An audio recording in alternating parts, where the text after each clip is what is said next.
അപ്പോൾ പ്രിയപ്പെട്ട പ്രേക്ഷകരെ, കേരള സംസ്ഥാന സ്കൂൾ കായികമേള എന്ന് പറയുന്നത് കേരളത്തിൻ്റെ കൗമാര കുതിപ്പാവുകയാണ്. അവിടെ സീനിയർ ബോയ്സ് ഹാമർ ത്രോയിൽ പാലക്കാടിന് രോഹിത് ചന്ദ്രന് സ്വർണം. കോടതി വിധിയിലൂടെയായിരുന്നു രോഹിത് മത്സരിക്കാൻ എത്തിയത് എന്നൊരു വിവരം കൂടിയുണ്ട്. കൊച്ചി മഹാരാജ സ്റ്റേഡിയത്തിൽ നിന്നും മാത്രമല്ല മത്സരം ഫോട്ടോ ഫിനിഷിലേക്ക് പോവുകയാണ്. മലപ്പുറം പാലക്കാട് മിഞ്ചോടിഞ്ച് പോരാട്ടമാണ്. ഗെയിംസിലെയും അക്വാട്ടിക്സിലെയും മികവിൽ ഓവറോൾ ചാമ്പ്യൻഷിപ്പ് നേരത്തെ തന്നെ തിരുവനന്തപുരം ഉറപ്പിച്ചിരുന്നു. ഇപ്പോൾ പാലക്കാട് മലപ്പുറം തമ്മിലുള്ള തീപാറും പോരാട്ടത്തിന് വേദിയാവുകയാണ്. അവിടെ സലിം മാലിക് ചേരുകയാണ്. സലീമ, നമ്മുടെ ആര് ജയിച്ചോട്ടെ ആര് തോറ്റോട്ടെ, പക്ഷേ അവിടെ ജയിക്കുന്നത് കേരളത്തിൻ്റെ ഭാവിയുടെ യുവ കരുത്താണ്, കൗമാര കരുത്താണ്. സലിം,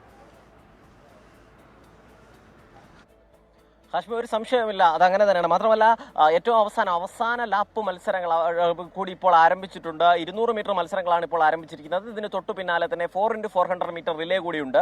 അതുകൂടി സമാപിക്കുന്നതോടുകൂടി ഈ കൗമാര കായികമേളയ്ക്ക് കൊടിയിറങ്ങും. അപ്പോഴും ഏറ്റവും അവസാനം വരെയും ആരാണ് ഇതിലെ ചാമ്പ്യൻ, അത്ലറ്റിക് വിഭാഗത്തിലെ ചാമ്പ്യൻ എന്നതിൽ ഇപ്പോഴും ഒരു ഈ ഫോട്ടോ ഫിനിഷ് എന്ന നിലയിലേക്ക് തന്നെ തുടരുകയാണ്. ഇപ്പോൾ പാലക്കാടും മലപ്പുറവും ഒപ്പത്തിനൊപ്പം എന്ന നിലയിലായിരുന്നു. ഇപ്പോൾ പാലക്കാട് വീണ്ടും ഒരു സ്വർണം കൂടി നേടിയിട്ടുണ്ട്. നിലവിൽ നമുക്ക് ലഭിക്കുന്ന കണക്ക് പ്രകാരം മലപ്പുറത്തിന് 206 പോയിന്റും പാലക്കാടിന് 177 പോയിന്റുമാണ്.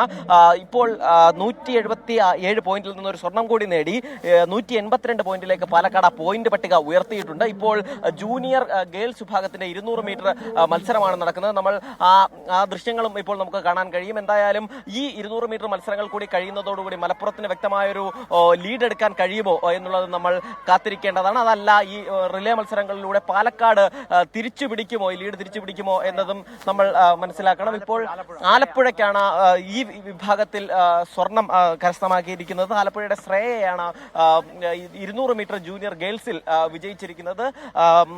അതിലെ വെള്ളിയും വെങ്കലവുമാർക്ക് എന്നതുകൂടി നമുക്കിപ്പോൾ മനസ്സിലാകും. എന്തായാലും അവസാന ഘട്ട മത്സരങ്ങൾ, ഇനി വിരലിലുണ്ടാവുന്ന മത്സരങ്ങൾ മാത്രമാണ് ബാക്കിയുള്ളത്. 6 മത്സരങ്ങൾ മാത്രമാണ് ബാക്കിയുള്ളത്. അതോടുകൂടി തന്നെ പാലക്കാടാണോ മലപ്പുറമാണോ അത്ലറ്റിക് വിഭാഗത്തിലെ ചാമ്പ്യൻ എന്നതിലൊരു വ്യക്തത വരും. നിലവിൽ തിരുവനന്തപുരം ഓവറോൾ ചാമ്പ്യൻഷിപ്പ് ഇതിനോടകം തന്നെ ഉറപ്പിച്ചിട്ടുണ്ട്. ഒപ്പം തന്നെ മറ്റു വിഭാഗങ്ങളിലൊക്കെ തിരുവനന്തപുരത്തിന്റെ ഒരു ഡോമിനേഷൻ ആയിരുന്നു. ആലപ്പുഴ ഇപ്പോൾ സ്വർണം. ഇപ്പോൾ നടന്ന വിഭാഗത്തിൽ 200 മീറ്റർ ജൂനിയർ ഗേൾസിൽ ആലപ്പുഴയ്ക്ക് സ്വർണം, തിരുവനന്തപുരത്തിന് വെള്ളി, തൃശ്ശൂരിന് വെങ്കലം എന്നിങ്ങനെയാണ് നിലവിലുള്ളത്. നേരത്തെ 200 മീറ്റർ ബോയ്സ് മത്സരം നടന്നപ്പോൾ അതിൽ പാലക്കാടിനായിരുന്നു സ്വർണം നേടിയിരുന്നത്. മലപ്പുറം വെള്ളിയും തിരുവനന്തപുരം വെങ്കലവുമായിരുന്നു നേടിയിരുന്നത്. എന്തായാലും ആവേശകരമായ ഒരു കായികമേള 8 ദിവസം നീണ്ടു നിന്ന് സ്കൂൾ ഒളിമ്പിക്സ് അവിടെ നടക്കുന്നത് ഇഞ്ചോടിഞ്ച് പോരാട്ടമാണ്, തീപാറും പോരാട്ടമാണ്. എന്ന് പറഞ്ഞാൽ നല്ല അസാധ്യമുള്ള കഴിവുള്ള പ്രതിഭയുള്ള കുട്ടികളെ നമ്മൾ ഈ ദിവസങ്ങൾ കാണുകയാണ്. ഒരു തർക്കം വേണ്ട, നമ്മൾ നേരത്തെ പറയുന്ന പോലെ അവരാണ് നാളത്തെ കേരളത്തിൻ്റെ ഭാവി കൗമാര കുതിപ്പ്.